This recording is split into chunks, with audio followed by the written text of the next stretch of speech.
All right, settle in, everyone. Dim the lights, maybe grab a warm beverage, and let's just ease into things.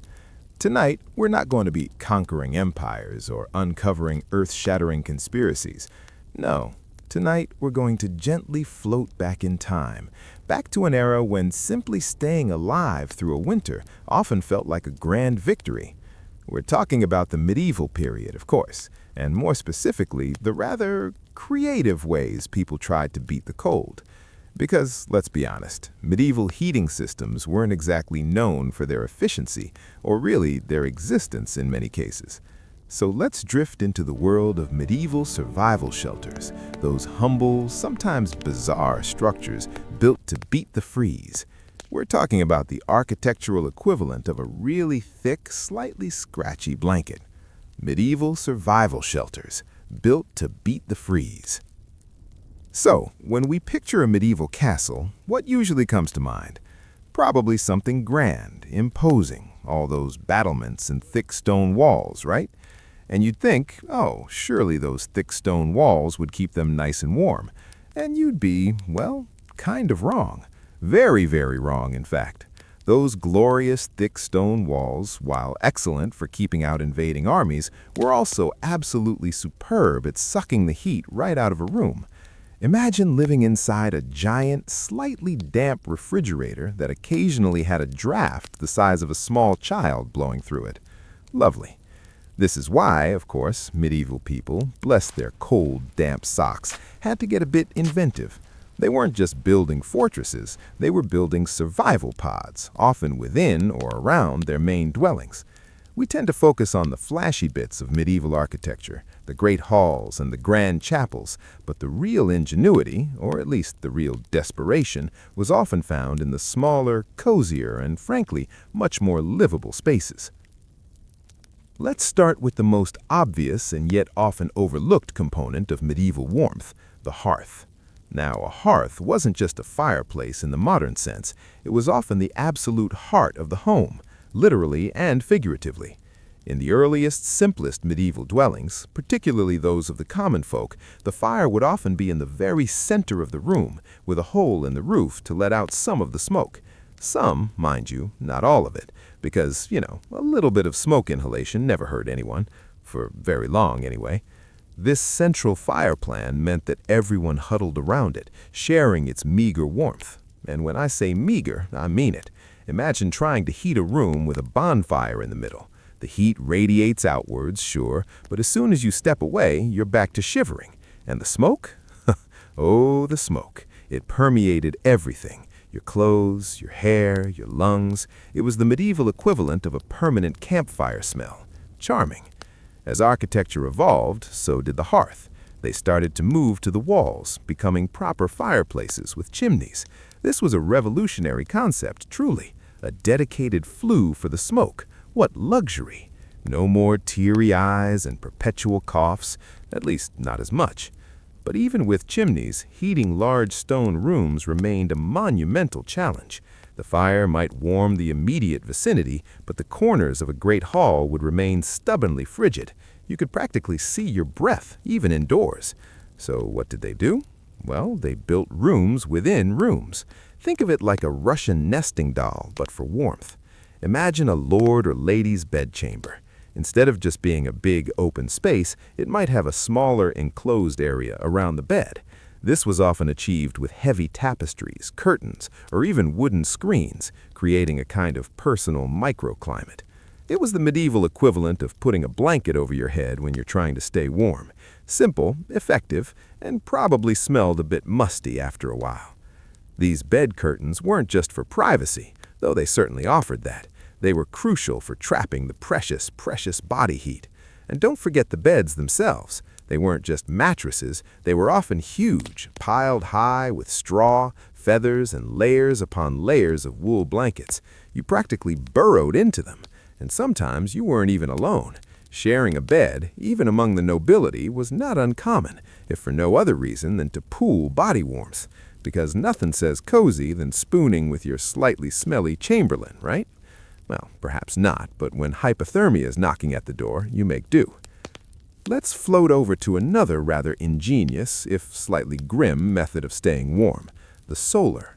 Now, when I say solar, I'm not talking about solar panels or anything quite so futuristic.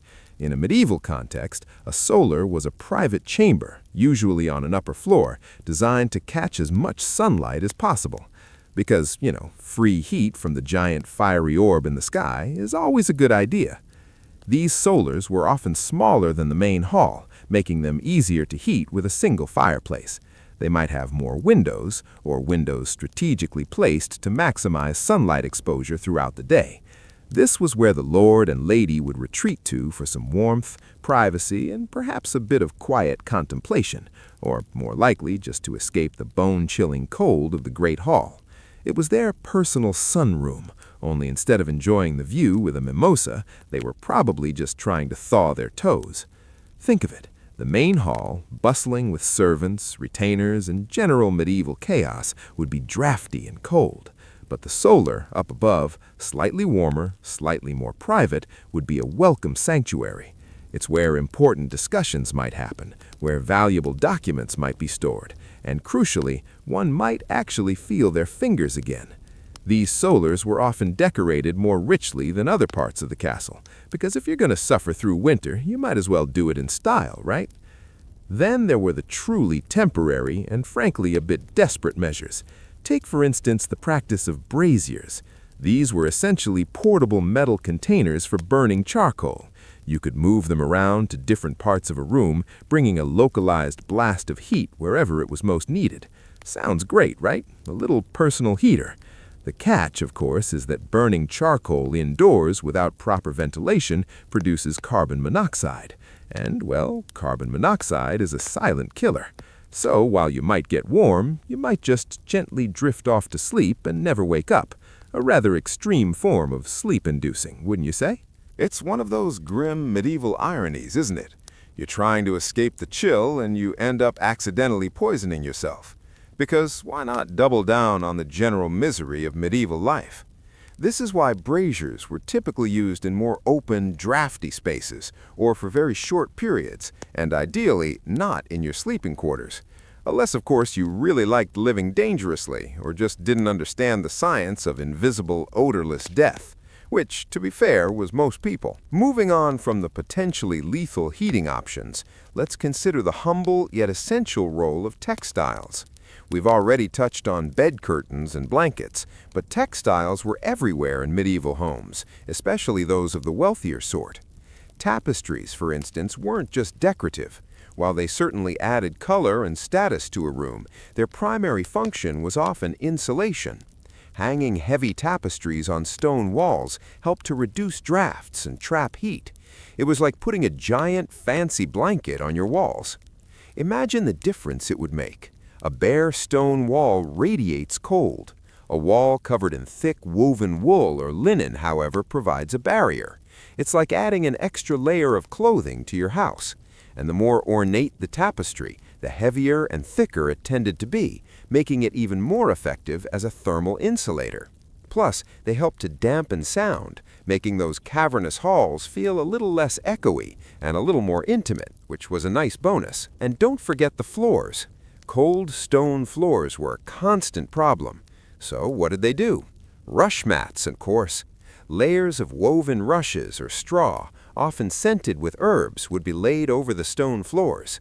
Again, this wasn't just for decoration or to make things a bit softer underfoot. It was a crucial layer of insulation. It trapped a thin layer of air, preventing the cold from rising directly from the ground. And yes, they probably got pretty grubby and full of bits over time.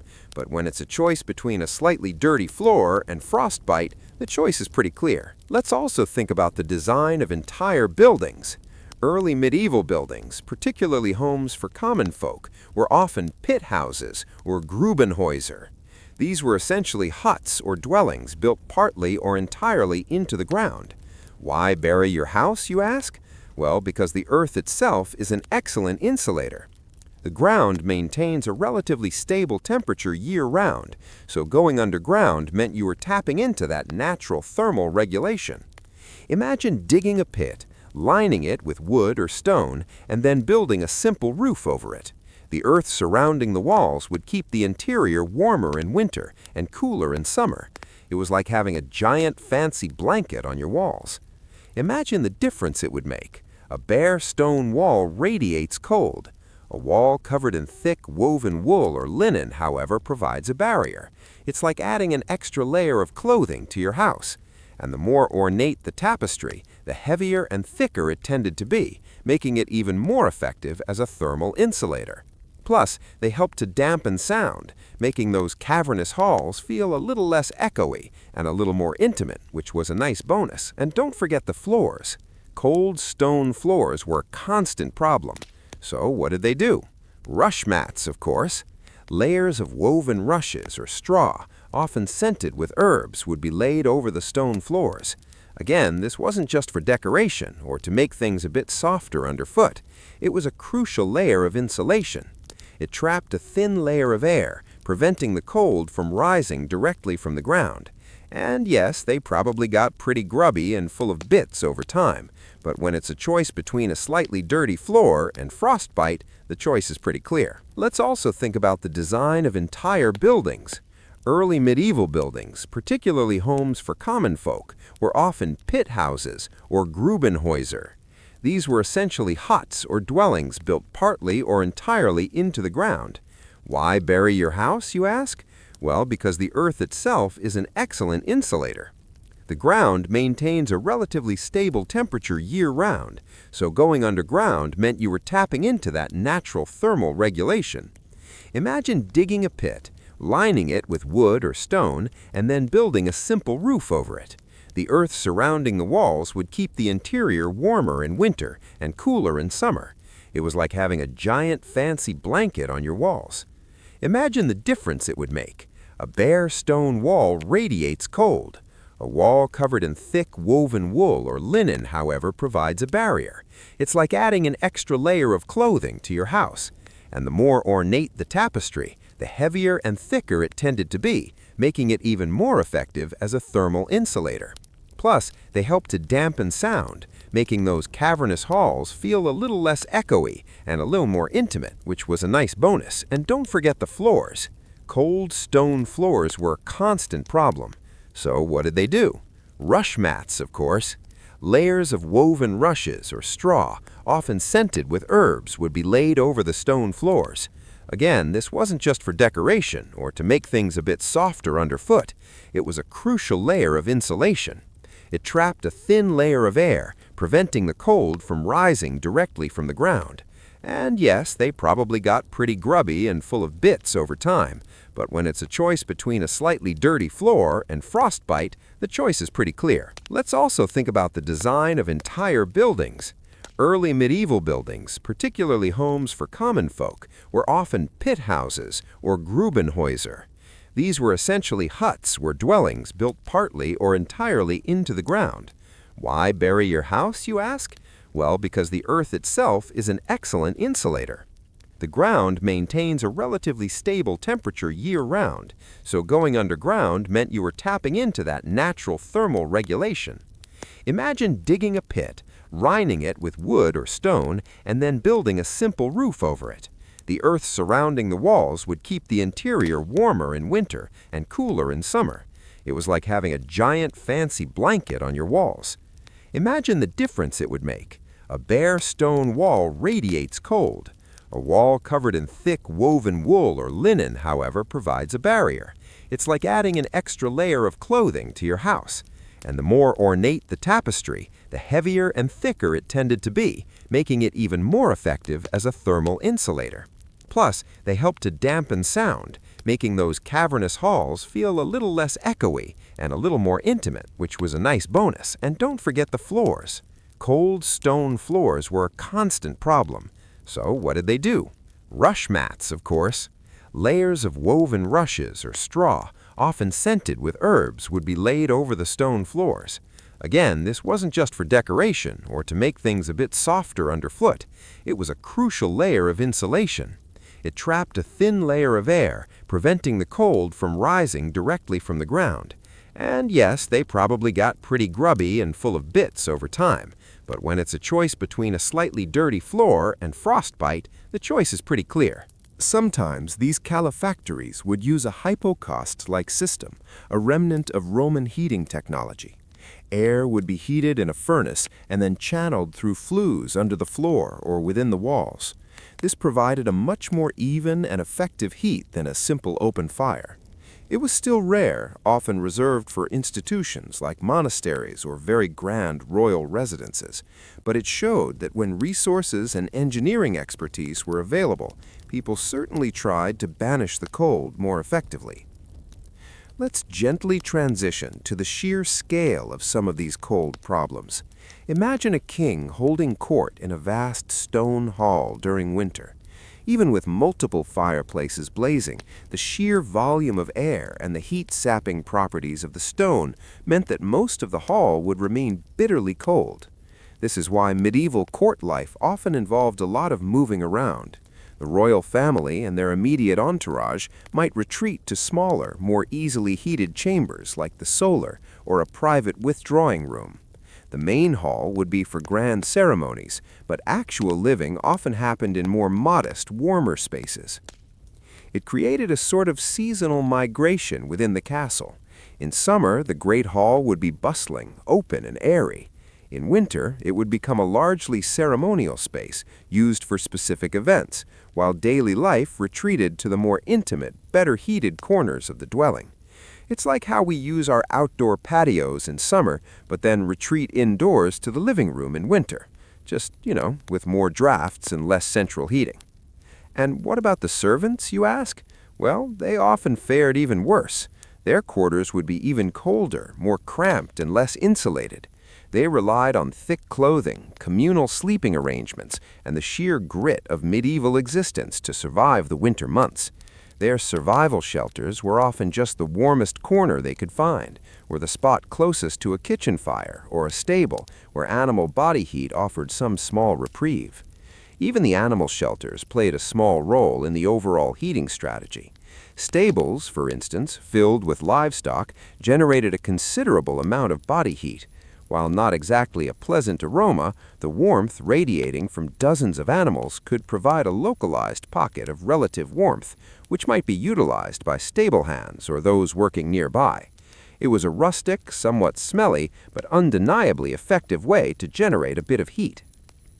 Let's not forget the sheer ingenuity in utilizing natural resources. Wood was, of course, the primary fuel, and vast amounts of it were needed. Forests were carefully managed to provide a continuous supply of firewood. Peat, where available, was also burned, particularly in boggy regions. The collection, drying, and storage of fuel was a massive logistical undertaking, a constant background hum of activity essential for survival. Imagine the effort involved just to keep one fireplace going through a long winter night. It was a full-time job for many. And then there's the more, shall we say, personal survival gear. We're talking hot coals in bed warmers, often encased in metal or pottery. Think of it as an early hot water bottle, but filled with embers. These would be placed under blankets to warm the bed before getting in.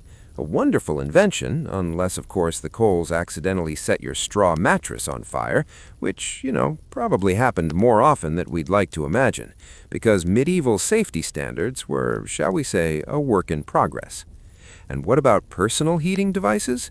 Beyond the brazier, people would often carry small hand warmers, typically made of metal or pottery, filled with hot coals or even just heated sand. Imagine having a little toasty brick you could carry around in your cloak or tuck into your sleeves. It was a small comfort, but in the face of pervasive cold, any comfort was a treasured thing. These little hand warmers were the medieval equivalent of those disposable chemical hand warmers we use today, just a bit more flammable. Let's delve a little deeper into the concept of microclimates within medieval dwellings. Beyond bed curtains, consider the practice of partitioning rooms with temporary screens or even light fabric. A large, drafty hall could be temporarily subdivided into smaller, more manageable spaces. These could be quickly warmed by a small fire or even just the body heat of a few individuals. It was about creating zones of warmth rather than trying to heat the entire colossal space, because trying to heat an entire medieval great hall was like trying to heat the outdoors, a valiant but ultimately futile effort.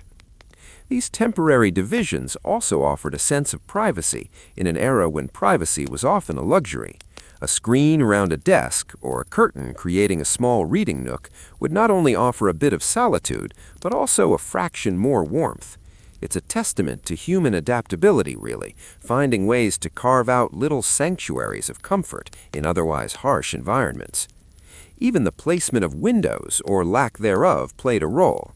Early medieval buildings often had very few windows, or very small ones, because large openings were difficult to seal effectively against the cold, and also weakened the structure. Glass, when it existed, was a luxury.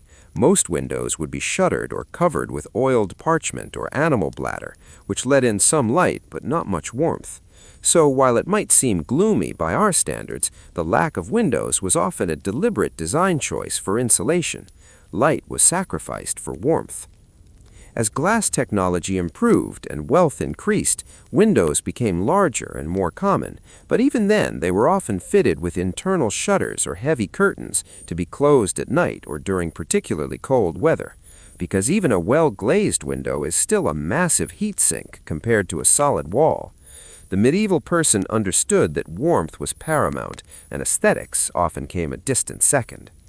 We've explored the grand and the humble, the intentional and the accidental methods of medieval climate control, from pit houses hugging the earth to tapestries insulating grand halls, and from braziers promising warmth and maybe death to the simple act of huddling together for shared body heat.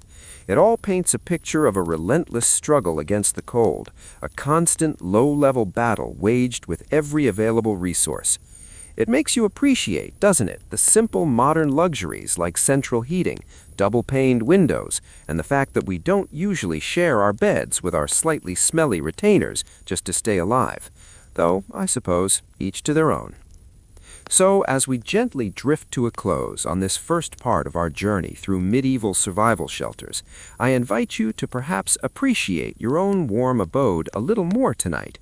Imagine waking up to a medieval winter morning, the kind where your breath plumes in the air inside your house, and the only warmth comes from a struggling fireplace and a few layers of scratchy wool.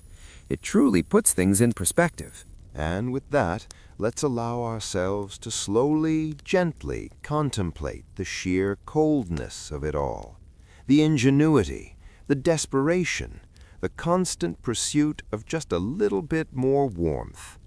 It was a different world, a colder world, but one where the human spirit, resilient and endlessly creative, found ways to endure, even thrive in the face of the freeze. The art of the huddle and the architecture of animal heat. So here we are, still drifting through the drafty corridors of the Middle Ages. If part 1 was about the stone and the tapestries, part 2 is really about the biological heaters. Because when the stone walls failed and the firewood ran low, the medieval person turned to the most reliable source of BTUs available, living, breathing bodies. Whether those bodies were human or bovine was often a matter of architectural choice. And tonight, we're going to look at how the line between house and barn was often a lot blurrier than you'd think. Let's start with the longhouse. This was the quintessential survival shelter for the common folk across much of northern Europe. If you were a peasant in 12th century England or Scandinavia, you didn't have a separate living room and a detached garage for your tractor. No, you had one long rectangular building made of timber, wattle, and daub. And in this building, you lived at one end, and your cows, sheep, and pigs lived at the other. Now, before you go thinking how terribly unhygienic that sounds, which, to be fair, it was, you have to consider the physics of it. A single cow produces a staggering amount of heat. It's essentially a 1,200-pound walking radiator that runs on grass. By keeping your livestock under the same roof, you were essentially utilizing a biological furnace. The heat from the animals would rise, trapped by the low thatched roof, and drift toward the human living quarters. Sure, it came with a side of manure scent and the occasional middle-of-the-night lowing, but when the ground outside was frozen solid, that cow-shaped heater was the difference between a restless night and a lethal one. It was the ultimate symbiotic relationship. You gave them hay, they gave you their thermal energy. Efficient, if a bit pungent. Of course, this wasn't just for the peasants. Even in more sophisticated manorial setups, the proximity of animals was a key survival strategy. Stables were often built directly adjacent or even underneath the living quarters of the servants or the lower-ranking guards. The heat would seep through the floorboards, providing a gentle, if somewhat animalistic, floor heating system. It's the kind of thing where you'd just stop noticing the smell after about 20 minutes because your toes finally felt like they belonged to you again. But let's float away from the barn and back into the more refined, yet equally chilly, world of the nobility. If you couldn't huddle with a cow, you huddled with each other. This brings us to the fascinating and slightly awkward world of the Great Huddle. In the medieval mind, the concept of a private bedroom was a radical, almost suspicious idea. For the vast majority of history, sleeping was a team sport. In a castle or a large manor house, the Great Hall wasn't just for eating and shouting at your vassals.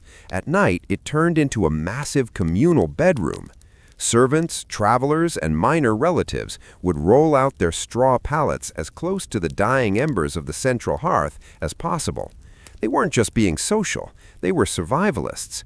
By keeping and sleeping in a giant row, you created a collective thermal mass. You were insulated by the person to your left and the person to your right. If you were a page or a young squire, your job description essentially included being a human space heater for the guy next to you. And what about the royalty? Surely they had some dignity. Well, yes, but even a king likes to stay warm. The royal bedchamber was often a crowded place. Beyond the bed curtains we discussed earlier, the room would be filled with chamberers, servants whose entire job was to sleep on the floor around the royal bed. While this was ostensibly for security, it also served to keep the ambient temperature of the room just a few degrees higher. It was a human buffer zone against the drafts that inevitably leaked through the window shutters. Let's talk about the bed warmer again, but the human version. There are historical accounts of servants being sent to pre-warm a master's bed. This literally meant a servant would lie in the bed for an hour before the master went to sleep, using their own body heat to take the chill off the linens. It sounds like a joke, but in a world where a cold bed could lead to a chest cold, and a chest cold could lead to an early grave, it was a perfectly logical use of manpower. Of course he has a bed warmer, the contemporaries would say, because why would he want to touch a cold sheet? It's the ultimate medieval flex, having someone else absorb the initial shock of a freezing duvet. Now, let's drift away from the materials of survival. If you weren't huddling with a cow or a servant, you were huddling with wool, lots of it. Medieval survival was essentially a layered experience. We think of medieval clothes, but we should really think of medieval insulation. A typical winter outfit for a nobleman might include a linen shirt, the moisture-wicking layer, a wool tunic, a fur-lined surcoat, and then a heavy wool cloak. By the time they were fully dressed, they were about 4 inches wider than they were when they started. Fur was the high-tech fabric of the day, but it wasn't just for fashion. Fur-lined everything was the goal. If you were a monk, you might have a fur-lined habit. If you were a merchant, your gloves were lined with rabbit or squirrel. The irony, of course, is that the handsome monarchs of the era, wrapped in layers of ermine and marten, probably looked more like very wealthy bears than graceful rulers. They moved with a stiff, muffled gait, because when you're wearing 3 sheep and a dozen squirrels, your range of motion is naturally a bit limited. There's also the warming stone. This was a simple, low-tech survival tool. You'd take a smooth river stone, leave it near the hearth until it's almost too hot to touch, then wrap it in a piece of thick wool and tuck it into your bed or even under your cloak while you sat at a desk. It was a portable battery, essentially, storing thermal energy and releasing it slowly over a few hours. It was a common sight to see scholars or monks hunched over their manuscripts, cradling a warm stone in their laps like a precious pet. It was the only way to keep their ink from freezing in the well. Yes, Ink freezing was a legitimate workplace hazard in the 13th century. Imagine trying to write a philosophy treatise while your A's and B's are literally turning into ice crystals. Let's float back to the architectural side for a moment and look at the thickening of life. As winter deepened, the medieval home essentially shrank. People didn't use the whole house. They abandoned the outer rooms, the ones with too many windows or thin walls, and retreated to the core. In a castle, this meant the inner keeps. In a peasant hut, this meant the area within 6 feet of the fire. The windows themselves were survival battlefields. Before glass was common, people used fenestrals, latticed wooden frames covered with translucent cloth or parchment soaked in oil or wax. This allowed a dim, ghostly light to filter in while keeping the literal wind out. But in the depths of a Little Ice Age winter, even these weren't enough. People would stuff the window openings with straw, moss, or even old rags, effectively turning their windows into walls. They chose total darkness over a draft. It must have been a strange, claustrophobic existence, living in a dark, smoky, fur-lined box for 4 months a year, listening to the wind howl outside. But there was a certain peace in it, I suppose. The world slowed down. You couldn't travel, you couldn't farm, and you certainly couldn't be productive by modern standards. You just survived. You sat by the fire, you told the same stories for the 100th time, and you waited for the light to return. The survival shelter wasn't just a building, it was a state of mind. It was the collective patience of a village, waiting for the freeze to break. And so, as we leave our medieval friends huddled together in their smoky, hay-filled longhouses, let's take a moment to be grateful for our modern insulation. We don't have to share a room with a cow, and we don't have to send a servant to warm our beds, unless, of course, you have a very dedicated cat. The freeze of the Middle Ages was a formidable enemy, but the survival shelters they built, from the literal earth-bound pit houses to the human-centered huddles of the great halls, show a species that was remarkably good at not dying, even when the odds were very much in favor of the frost. It was a slow, quiet, and very scratchy victory.